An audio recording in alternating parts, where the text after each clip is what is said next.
Shalom Bapak Ibu Saudara, saya bersyukur hari ini masih diberi kesempatan untuk menyapa Bapak Ibu Saudara. Mari kita berdoa sebelum kita membaca firman Tuhan hari ini. Tuhan, terima kasih, kami bersyukur kepadamu untuk setiap kesempatan yang Tuhan berikan untuk kami mengalami Tuhan lebih dan lebih lagi. Terutama ketika Tuhan memberikan kami kesempatan untuk duduk diam mendengarkan Tuhan berbicara. Tuhan, sampaikanlah isi hatimu kepada kami, baik kepada hamba-Mu yang berbicara maupun kepada setiap jemaat yang mendengarkan. Di dalam nama Tuhan Yesus kami berdoa. Amin. Bapak Ibu Saudara, saya mengajak kita untuk merenungkan satu bagian firman Tuhan dari surat Paulus kepada jemaat di Korintus yang kedua, 2 Korintus 13 ayat 5. 2 Korintus 13 ayat 5, demikian firman Tuhan.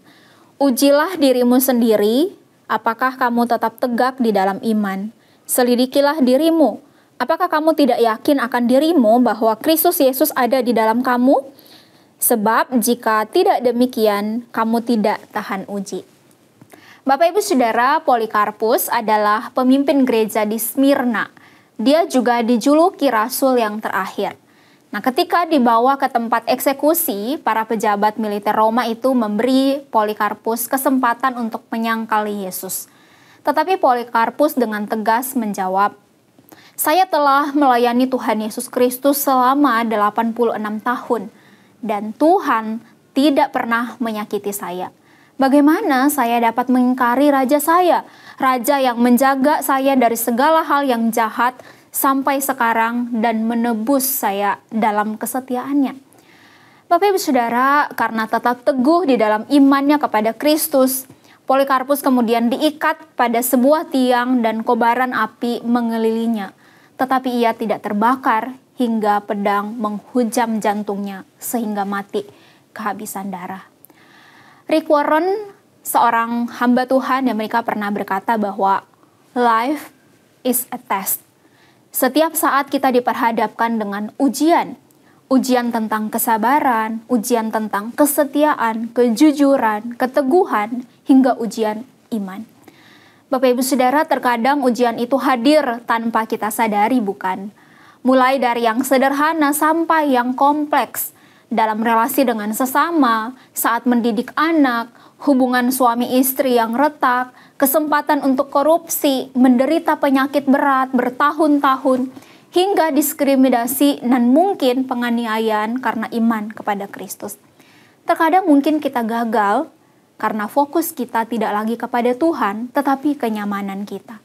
Bapak Ibu Saudara, supaya menang terhadap setiap ujian, kita perlu menguji diri kita.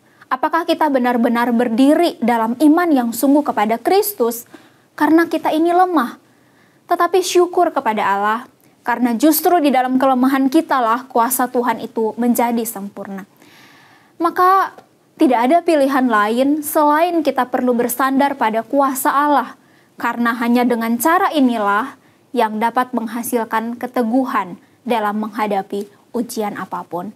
Mari terus bersandar kepada kesetiaan Tuhan, kepada anugerah Tuhan untuk menghadapi setiap tantangan demi tantangan hidup di dalam hidup kita.